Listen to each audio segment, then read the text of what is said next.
¿Tomó aire el gobierno con estas dos leyes que encima le dio, bueno, una por lo menos la oposición? Bueno, mira, Francisco, la verdad es que el año ha sido muy difícil para el gobierno, tuvo muchísimas más complicaciones, dificultades que logros y satisfacciones. Yo te diría que en el supermartes de ayer se llevó algunos respiros, algunos alivios, algunas cucardas dentro de este contexto marcado por la pandemia y por la crisis económica. La primera votación clave, crucial, ha sido la del aborto. Ustedes mencionaban recién en el bloque anterior. Allí, bueno, el Senado terminó transformando esto en ley. Yo te diría que la lectura política para hacer de esto es que se trata de la primera victoria, el primer triunfo político auténticamente y puramente de Alberto Fernández. Es un tema que él había prometido en campaña, que él lo planteó cuando se hizo la apertura de las sesiones en el Congreso, que se postergó durante varios meses. Yo diría que es el tema que siente que es propio y que lo conecta con lo que supuestamente podría ser un electorado al que él le llega, que es un electorado urbano, progresista, de clase media, que puede poner este tema del aborto como una prioridad, a diferencia de otros sectores que tienen otras urgencias y prioridades. Durante la previa a la instalación del tema en el Congreso y durante, en el gobierno venían un poco planteando que era una apuesta muy fuerte de Alberto Fernández, con la cual necesitaba una reivindicación. Y esto yo creo que fue la principal diferencia respecto del tratamiento en el 2018. Yo diría que hubo dos diferencias importantes. La primera es que hubo esta vez menos pasión, menos enfrentamiento, porque la gran discusión se había dado entonces, donde realmente las sesiones fueron muy agitadas. En este caso, tanto en diputados como en el Senado no estuvo tan subido el tono, como que de alguna manera todos asumían que la discusión se había dado hace 2 años, que lo que había que hacer ahora era contar los votos. Y la segunda tiene que ver con el rol del gobierno. Recordemos que Macri tuvo una actitud prescindente respecto del proyecto, más allá de que lo mandó al Congreso. Macri en persona, no sus ministros. Concretamente, sí, Macri, y de alguna manera el gobierno dejó discurrir el proyecto, se aprobó en diputados y fracasó en el Senado. Ahora fue distinto, el gobierno tomó la bandera, operó, trabajó, fueron los ministros a la sesión y de esa manera lograron que todos los que estaban como indecisos o que había alguna duda terminaran votando con los que estaban a favor de la legalización. Esa es una gran diferencia y Alberto Fernández de alguna manera se carga esa medalla que también le va a traer problemas. En primer lugar, hoy ya salió un comunicado del episcopado, obviamente marcando su disidencia y diciendo que esto iba a ahondar las grietas y las diferencias entre los argentinos. Ahí hay un foco de tensión claro.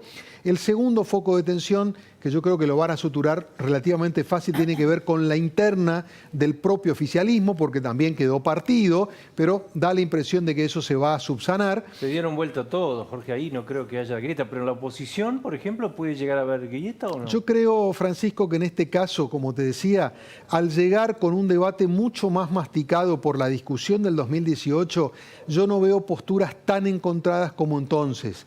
Entonces yo creo que en ambos bandos esto con el cambio de año va a pasar, la agenda irá a otra cuestión, no creo que queden heridas insalvables. Yo no te digo más que no te digo tanto por las convicciones, sino porque dentro de la oposición, por ejemplo Cornejo o el propio Macri, creo, había quienes decían, independientemente de lo que piensen, no le regalemos, como decíamos recién, este oxígeno al gobierno. ¿Crees que ahí puede seguir esa discusión? Yo no creo, porque es un tema que se entiende desde el principio que es muy especial, donde existen las típicas variables políticas, pero existen cuestiones vinculadas con una mirada personal de cuestiones éticas, religiosas, de convicciones. Siempre pasó en la votación anterior y volvió a pasar ahora. Es decir, que no se le puede hacer un reclamo directo a aquel que terminó, entre comillas, favoreciendo al gobierno en este tema puntualmente, ¿no? Entonces yo creo que eso se va a dar vuelta a la página tanto en Juntos por el Cambio como en el Frente de Todos. Y el tercer punto que hay que ver, y que hoy justamente lo escribía nuestro compañero Damián Nabot, tiene que ver con las prevenciones, y lo dijo Ginés González García, respecto de cómo se va a instrumentar esto a nivel nacional. Obviamente la ley rige para todo el país, pero después la implementación mucho va a depender de lo que hagan las provincias y pueden aparecer aquí obstáculos fácticos, concretos, que puede ser a través de la falta de presupuesto, falta de insumo, que haya lugares donde haya masiva, apelación a la libertad de conciencia, con lo cual pueden aparecer obstáculos y Ginés González García dijo puede ser que su aplicación no sea fácil en todo el país. El otro tema que ayer también le dejó algún sabor un poco más dulce al gobierno tiene que ver con la aprobación en la Cámara de Diputados de la reforma jubilatoria. La logró con un conjunto de 15 aliados que vienen jugando un poco más regularmente con el gobierno. Acá yo te diría, Francisco, que el aporte para hacer es cómo cambió el contexto respecto de cuando se presentó el proyecto y de lo que es el contexto actual. Cuando se presentó el proyecto fue la semana de Guzmán, en la que estaba la misión del Fondo Monetario en la Argentina y en la cual a lo largo de una semana Guzmán le prometió el envío de este proyecto, el ajuste de las tarifas con el quite de subsidios y el fin de los planes que se instrumentaron por la pandemia, especialmente el IFE y el ATP. De todo eso, nada quedó en pie. Lo de los programas sociales hay que ver porque se está evaluando la posibilidad de que se reconviertan. Lo de las tarifas sabemos que no va a ser de la magnitud que se pensaba originalmente y el propio proyecto sufrió una poda en su inicio. Es decir, le va a servir a Guzmán para reducir el déficit fiscal, porque claramente esto es un ajuste en el cálculo que van a tener las jubilaciones a partir del año próximo, pero no va a tener el efecto que pensó Guzmán que tendría, que iba a ser tan decisivo para lograr un acuerdo con el fondo. Qué difícil equilibrio, ¿no? Ese entonces para Guzmán. Muy difícil y con un acuerdo mucho más prorrogado, mucho más costoso en el horizonte.